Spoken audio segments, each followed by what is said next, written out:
Alright friends, welcome back to another episode of Generation Tech. My name is Alan. When watching the original Star Wars movie, I always found it weird that the Death Star would attack the Rebel base on Yavin 4 all by itself.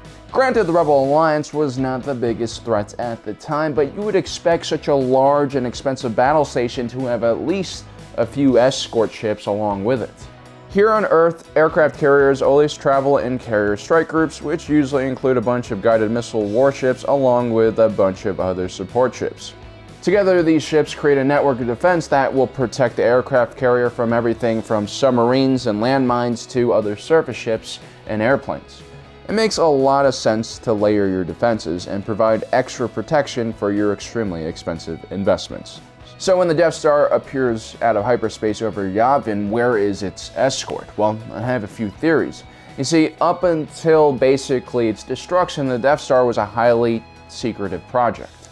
I believe the destruction of Scarif was blamed on a mining incident, and the destruction of the Imperial garrison on Scarif was blamed on Steve, who accidentally microwaved the metal utensil while he was eating crayons. The project had a very long history of secrecy, and it started way back before even the Clone Wars. Poggle the Lesser and the Geonosians were behind the design and initial construction for the actual structure for the station, whereas Galen Erso was brought in later with the Republic Special Weapons Group to start developing the Kyber Crystal laser.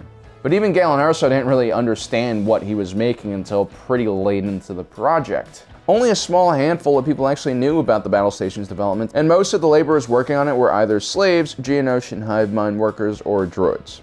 Everything from the funding, material, and massive amount of logistical infrastructure that had to be set up had to be hidden from the prying eyes of the rebellion and the Imperial citizenry. So perhaps one of the reasons why the Death Star was so lightly guarded was to keep it secretive. When top of his class Imperial Cadet Thane Kyrell was appointed to the Death Star, he didn't even know where he was going until he got there. It was known that the Death Star was staffed with only the finest recruits the Empire had available, so it's very possible that there was another step or layer of security screening that one had to undergo before being chosen to be on the Death Star. Escort ships would mean more crew to let in on the secrets, but then again, there are already more than 1 million people on the Death Star, and with it in full operation mode, it couldn't be kept a secret that much longer, right? But then there are tactical considerations of deploying an escort fleet around a Death Star which is surrounded and covered in turbolaser batteries. The designers of this battle station wanted the Death Star to be able to take on entire fleets by itself without any support. It's possible that an escort fleet would just block the lane of fire from several turbolaser batteries.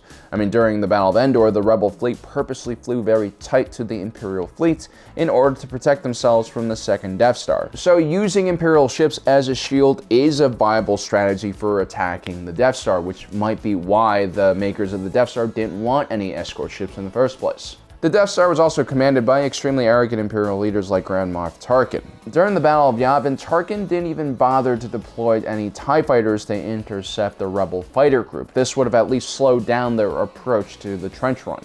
Instead, the entire Rebel group was allowed to approach the station unharassed. It wasn't until Vader took the initiative himself and launched a squadron of TIE fighters that the Rebels started suffering heavy casualties. Speaking of Vader, where was his flagship, the Devastator, during the Battle of Yavin? Why would he leave it behind? It actually is the first ship we see in the entire movie, and since then it's kind of been Vader's unofficial home in the earlier days of the Rebellion, until he trades up for the Executor-class Star Dreadnought. The Devastator was a Mark I Imperial-class Star Destroyer, and it was the ship that completely turned the tide against the Rebels during Rogue One. The Rebel battle group was about to escape when they ran right into the massive ship. The Devastator not only destroyed several Rebel ships, it also disabled the Rebel flagship, the Profundity, and Vader was able to board that ship and almost stop the Rebels from stealing the battle plans. But what happens to the Devastator after it pulls over the Tantive 4 in a routine traffic stop that ends in terrible bloodshed and breaching action? Well, thanks to the Lost Stars novel, which features Ciena Ree and Imperial officers posted on the Devastator, we know that Vader will travel to the Death Star in the Devastator. While he's interrogating Princess Leia about where the Rebel base is and then forces her to witness the destruction of Alderaan, the crew of the Devastator was actually enjoying some well-deserved R&R, so scratch that whole not allowing to rotate new crews onto the Death Star because of security concerns. And it would have been an amazing place for the crew of the Devastator to visit. The Death Star was the pride and joy of the Imperial Navy and the ultimate symbol of Imperial strength. The station would have also included a huge variety of recreational and comfort activities for naval personnel on leave. Now, Ciena Ree would witness the destruction of Alderaan from the Devastator while it was still docked next to the Death Star. A lot of the crew members that were Alderaanian were probably shocked by this incident as well. Now, after Luke, Han, and Chewie managed to break Princess Leia out of the Death Star's detention facility, Grand Moff Tarkin allows the rebels to escape and tracks their hyperspace trajectory back to the rebel base on Yavin 4. While Tarkin and Vader travel to the Yavin system on the Death Star, the Devastator is actually left behind in the newly created Alderaanian asteroid field, most likely so they can explain to any new arrivals what had happened. Either way, Tarkin and Vader felt like they had more than enough firepower with them. Now, the biggest mistake that the Empire makes during the Battle of Yavin 4 is their hyperspace jump coordinate. They enter the system in the exact location where the gas giant Yavin is, right in between their Death Laser and their target, the rebel base. Therefore, crucial time was lost getting the Death Star into firing position. Had a better jump been made, the Death Star would have fired on the rebel base before they even were able to scramble their fighters. And had the Devastator been along, it would have secured their victory even quicker. The Devastator had a much faster sublight speed than the Death Star. It was far more mobile and also had several TIE fighters of its own. Had the Devastator been deployed during the Battle of Yavin, the Rebel squadron would have had to have fought its way past the Devastator before reaching the Death Star. You can say a lot of bad things about the Empire and its many commanders, but Vader always took every enemy he fought very seriously.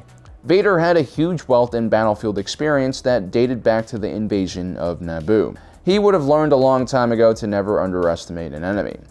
The Rebel attack force was made up of 20 X-Wings and 7 Y-Wings. Although it was ultimately Luke and an X-Wing who made the kill shot, the original plan was for the X-Wings to cover the Y-Wing fighter bombers, which have a much heavier payload. The Y-Wings, being piloted by Gold Squadron, were originally built during the Clone Wars, and although they had been heavily modified, they were still extremely slow and definitely wouldn't be able to outrun a TIE fighter. This means that the Rebel fighter group wouldn't have been able to just blast past the Devastator Star Destroyer. It might have worked had all the Rebel fighters been A-Wings and they decided to just ram into the Devastator's bridge, but in this case the X-Wings would have to slow down and cover the Y-Wings while they're trying to avoid the TIE fighters from the Devastator. On top of that, Vader would have most likely deployed every asset the Star Destroyer had, including its tractor beams. The Death Star had more tractor beams than the Rebels had fighters, and Moff Tarkin probably should have utilized these weapons to stop their attack. But anyway, the Devastator would have at least ensnared a few of the Rebel fighters, and more importantly, its TIE fighters would have chased the Rebel squadrons all the way back to the Death Star. The Death Star's defenses had one major gap in them, and that's at the point defense level. For the most part, during the Battle of Yavin, the Rebels were taking fire from massive turbo laser batteries, which had extremely slow tracking speeds. These huge weapons were designed to destroy large capital ships, not tiny, agile snub fighters flying only a few meters over the surface of the Death Star.